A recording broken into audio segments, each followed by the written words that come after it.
ನನ್ನ ಎದೆಯೊಳಗಿನ ಸ್ವರ ನುಡಿಸುವ ಕೈಗಳೇ ನಿನದು. ನಿನ್ನ ಕೈಗಳ ಜೊತೆ ಕೈ ಸೇರಿಸಿ ಜಗವ ಕೊಳ್ಳು ಮನಸ್ಸು ನನ್ನದು. ಈ ಸುಂದರ ಬೆಳದಿಂಗಳ ಈ ತಂಪಿನ ಅಂಗಳದಲ್ಲಿ ನನ್ನ ನಿನ್ನ ನಡುವಿನಲ್ಲಿ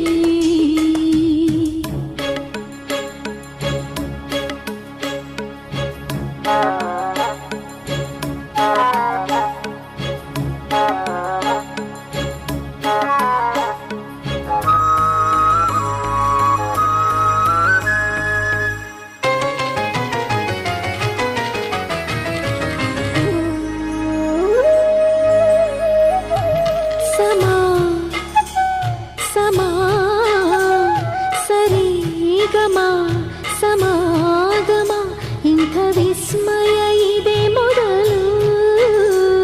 ಘಮ ಘಮ